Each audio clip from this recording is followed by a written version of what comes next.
Have you ever wondered what games you should keep or you should lose? Find out here at Purge Reviews. Have you ever wondered what games you should sell or you should use? Find out here at Purge Reviews. Find out on our top 10 list what games you cannot miss. Don't forget to subscribe to Purge Reviews.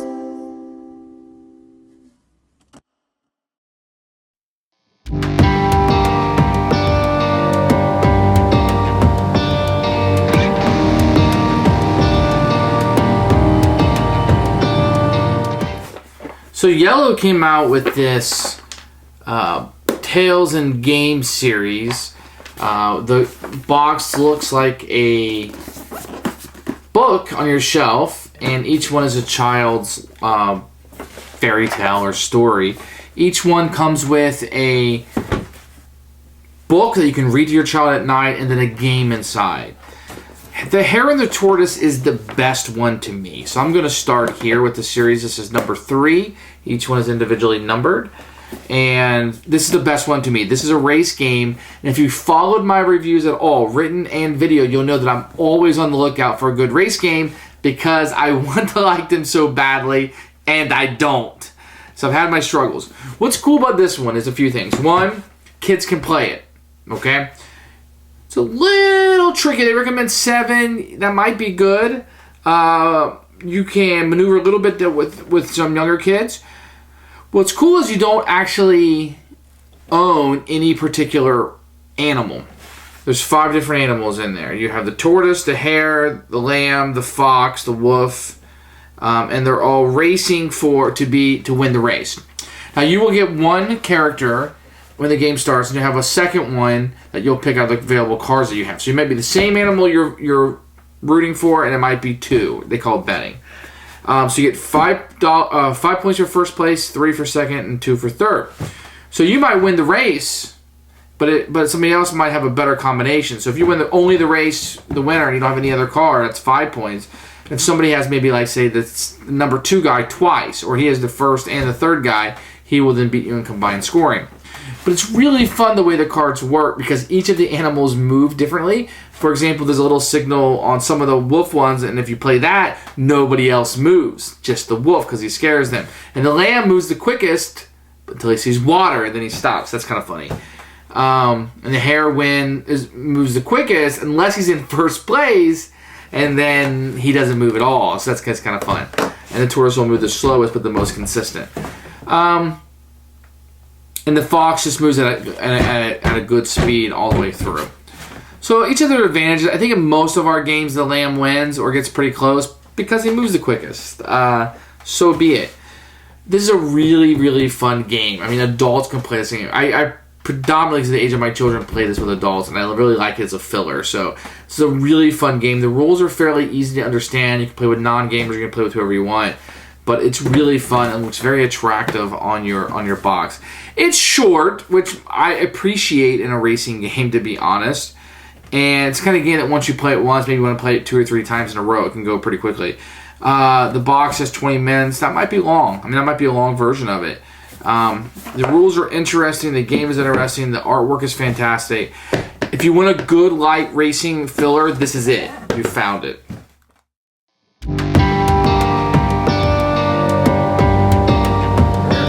Components for the Hare and the Tortoise, which is a fantastic box. It's going to be numbered, so this is the 3rd game in the series. It tells you right on the spine the players. This is just great design right here. I love it. Beautiful artwork on the front. It looks like a book, so when you open it up, it looks like a book. It's just fantastic. Really, all the information you need to play the game is right here. This is great. You're going to get a rule book and a story that you can read to your children. There's 3 different stories. There's, I think, a story, Aesop's Fable, a story, and then a poem, which is really cool. You are going to get hard cardboard that will make up the board, and they're all double-sided, and they're different on each side, so you can have a lot of different variations. You're going to get a 3D, this will stand up, mock-up of the finish line, which is kind of cool. Not needed, but neat. You're going to make this out of pressed board. And you just put the players on here when they win. You get a number of tokens, and you'll pass this around, and a whole bunch of tiles. My big complaint, I have to sticker my own markings here, which I attest, because I'm not good at it. But you're going to get, let me show you what you'll get. You get a hare. You're going to get a tortoise. Thus the name, Hare and the Tortoise. And there is a sticker on both sides. They're the same. You are going to get a lamb. They're funny. It's fast. Then you get a fox. That's going to appeal to children and families. Everything is G-rated. And the big bad wolf. My kids love the big bad wolf. That's all I hear about, the big bad wolf. You're going to get a number of cards. You also get one card that can be used in the Three Little Pigs, which is another game in the series, which I really need to put this card in that game, but there you go. You're going to get these player aids, up to 5, and these are really handy. They just tell you how the cards work. It's not as complicated at all as it looks. You're going to get a betting card, one for each character. The game plays up to 5. It just has a picture of the characters on it. And these will be face down. Everybody will get one randomly. I'll show you how that goes in the flow of the game. And they're going to get a deck of cards. They're really nice to shuffle. Very good cards. I mean, thin, but it's okay. It just has pictures of the characters. That's all you need. That's all you need for this game. And the artwork is just beautiful and funny and great, and I like it a lot. So the components are really, really good. You get a nice insert in the box that fits everything. I love the look of the box. It matches everything in the series. Wonderful, wonderful, wonderful. This is how you make a kid's game with this kind of stuff.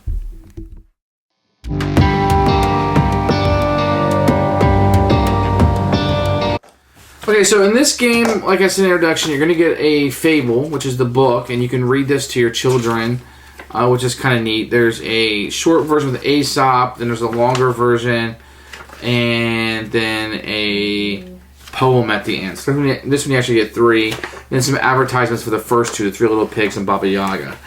Then you're going to have the rule book itself, which is colorful and good. I like this a lot. This is the most important, which is how they move. And then you're going to have some variants on the back. So the rules are pretty simple. You won't have any problems. I mean, you're going to have little player aids also inside the flap of the box, how they move. It's not difficult. The icons work, and it just makes sense after about 2 minutes. So, and you also have a list of the components, which they call contents in this one. But it's good. Good job.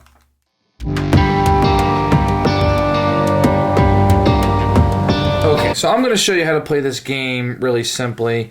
This is much shorter. You would use all of the tiles, and there's more of these. So I'm just showing you you would use all of these every time. They're double-sided, so you can mix and match and have different kinds of boards. But I just wanted to show you how to play really quickly, and this will do it. So when the game starts, you will have all of these up. Now, nobody plays as any of these characters, per se. What you'll do at the beginning of the game is everybody will get one of these. So I'll know that I am betting on the fox to win. And I'm just going to put it face up here just so you can see it, but normally that would be face down and nobody would know, and these would be handed to the other players. When the game starts, you'll have 7 cards. 1, 2, 3, 4, 5, 6, 7. Everybody will get 7 cards, and when the game starts, you will pick one, and you will play it face down. And this will be the second character you bet on. Now, I got the fox. I could, since I have the card in my hand, I could double down on the fox if I want to. The lamb is somebody who's really good, or the wolf, or whoever. So I'll just do the wolf. Why not? I'll just do the wolf. So these would be placed face down, and the other players would not know that I have. Now what this means is I want the fox and the wolf to win. So the first person to get to the end, if you were to cross the finish line, would go here and signify that wolf, if you have the card, which I do, is worth 5 points. If the fox, let's say the lamb came in second is worth 3 points. So if you had down 2 wolf cards, you would get 10 points. If you had the wolf and the lamb, you would get 5 plus 3 is 8. Now in my case, let's say the fox came in third. I would get 5 for the fox and 2 for a total of 7. That's how many points I got. If the fox didn't come in, and let's say the tortoise came in third, I would only score 5 points. And that scoring is important, that I don't necessarily, somebody else may also want the wolf to win, or the fox, or the combination of both. So it's probably rarer that somebody would have the exact same combination, because we know for a fact that I'm going to be the only one with this type of card with the fox. So it's possible, but not likely. Okay, so on your turn, you can play 1 to 4 cards. It has to be the same. So I could play either my 3 foxes, my 2 lambs, or my 1 hare. Now, maybe I want to play the foxes. I'm going to put these face down, and each character is going to move differently. Let me explain how they move. So the rabbit will move 1 to 4 if 1 to 4 cards are played. Now, you're going to keep playing cards until 8 cards total are played, or 4 of a kind. So if the next player come along, and let's say the next player played 2 tortoise. Great. It's only 5 cards have been played. The next player plays, he's going to play 1 rabbit card. Well, that's 3, 5, 6 cards. Another player might play a fox card. Okay? And that's 8 cards. 1, 2, 3, 4, 5, 6, 7. Nope, it's not 8. And the next guy played a lamb card. That's 8 cards. Then we would move. Okay? So either 4 of... Oh, no, I'm sorry. That was right. That's why I did that. Because there's 4 lambs. So either 8 cards total, or 4 of a kind. There's 4 foxes. So you would stop. Now, you don't move people when you play cards. Now's the time that you do that. So now we would move the hare first. And there's 1 card. So if there's 1 to 4 cards, the hare would move 2. But if he's in first place, he moves none. Well, the hare's in first place, right? He's tied for first, so he's not going to move at all. We then move to the tortoise. If there's 0 to 3 cards, he moves 1 spot, and 4 cards, he moves 2. Well, there's 2 tortoise cards played. So according to this, he will move 1 spot. The tortoise moves 1 tile. The big bad wolf, who no cards were played, so he won't move. But had he been played, he'd move 1 to 2 cards, he'd move 1 spot. And 3 to 4, he'd move X amount of cards minus 1. So if he played 3, he would move 2. And if he played 4, he would move 3. Now this symbol right here tells you, and you're going to see this on some of the big bad wolf cards. Let me find one. Maybe I shouldn't have wasted your time here. Okay, here we go. So some of the big bad wolf cards will have, I think there's 4 in the deck, will have this howling symbol, and some won't. If the wolf has the howling symbol in play, oh, okay, there's 3 of them, not 4, then nobody would move except for the wolf. So had this been played, instead of the one that was played, none of this movement would occur, just the wolf would move. But that wasn't the card that was played. The one without the symbol was played. So if you're betting on the wolf, which I am, that can be very powerful to hold those back and screw people over a little bit. So there's no wolf cards played, so he won't move. The fox moves 1 to 4 cards, the number of cards played. So there were 4 cards. So 1, 2, 3. And in our abbreviated race, this is what happened in the real race. The fox just won. And then the sheep, 1 to 4, which there's no sheep, but had there been any played, 1 to 4, you move X, the number of cards played, plus 1. So the lamb moves really quickly. But if the lamb ever reaches water, he must stop. So if there had been 4 lamb ones, anytime he reaches water, he must stop. Even, he doesn't do his full movement. He always stops when he sees water. So you'll play cards trying to get the ones you're betting on from the beginning of the game to win and score points. And it's super fun how this game plays out. It's not the most serious of games. It plays probably in 5 to 10 minutes, really, if you played it and you knew what you were doing and people were just playing cards. The box says 20. I think that's long for this game. I don't think you get bored. I just think that you're going to play it much quicker. Unless you have somebody who just wants to agonize. But it's not really the type of game you would agonize over. So that's, and once 3 people go past the finish line, the game ends immediately and you score. And you can play multiple races and whatever. And like I said, this is short. You normally play with a lot more tiles than this. So that is the hare and the tortoise.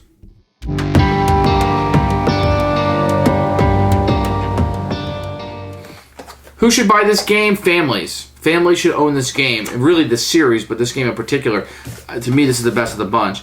Every family should have this game. This is a great game. It's a really fun little racing game, and you really can play as an adult. If you want a filler game as an adult, this is a very good racing filler. I like it a lot. It's just fun.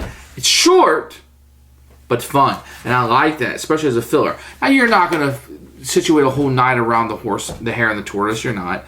But what you get here is really fun, and you'll like it. You can play with non-gamers. You can play with entry-level gamers. You can play with gamers. You can play with kids. You can play with families. This is one of those games that just kind of runs the gambit with everyone. So enjoy this one. Pick this one up if it's still available. The Hare and the Tortoise is a keeper for the Purge.